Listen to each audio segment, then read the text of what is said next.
Everyone, good afternoon সবাইকে। Just suntan সেরে রান্নাবান্না সেরে সব কিছু সেরে নিয়ে আজকে ভিডিওটা স্টার্ট করছি। এখন তোমরা কেমন আছো? আশা করছি সবাই খুব ভালো আছো। আজকে হচ্ছে সোমবার। তো চলো আজকে আমি আমার দুপুরবেলায় রান্নাতে লাঞ্চে কী রান্না করেছি সেটা তোমার সাথে শেয়ার করবো। আর আজকে আমি লাঞ্চে কী খাবো সেটা তোমার সাথে সবটা শেয়ার করবো।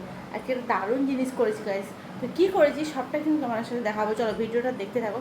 আর আজকে প্রচুর পরিমাণে রোদ দিয়েছে, এত রোদ দিয়েছে যে কী বলবো। পায়ের নবটা গেছে গাইস, আমার বিশাল পায়ে ব্যথা হচ্ছে। তো চলো কত রোদ দিয়েছে দেখো এখানে। আর এখন আমি যাচ্ছি কিচেনে রান্না করেছি। তো চলো এখন ঝটপট করে খাবারটা বাড়বো। যে কী রান্না করেছি চলো দেখাই তোমাদের।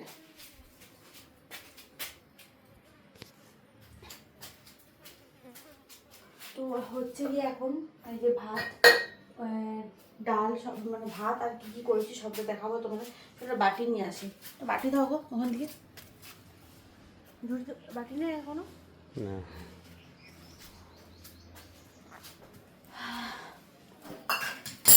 তো চলো বাটি দরকার নেই।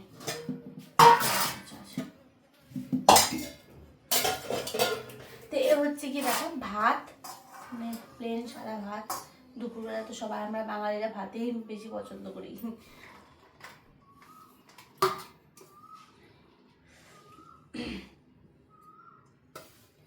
আর তোমার দাদাভাই সবার খাওয়া হয়ে গেছে, সবার বলতে বেটুরের বাবার খাওয়া হয়ে গেছে।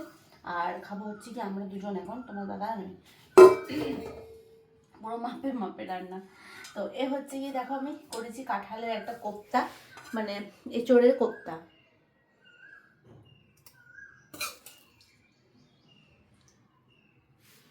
দেখো এঁচোড়টা কত সুন্দর করে দেখো এরকম বড়া টাইপের করে গোল গোল।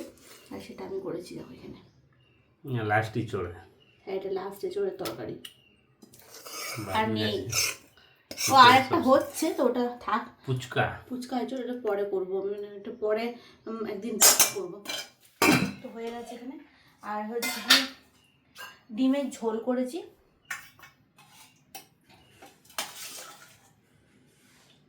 পাতলা করে ডিমের ঝোল। আমার খুব একটা বেশি ঝোল খেতে পছন্দ করি না, তোমার দাদাকে বেশি ঝোল।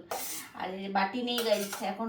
চলো এতে 4টে করে আলু আর ঝোল আর হচ্ছে এঁচোড়ের কোপ্তা।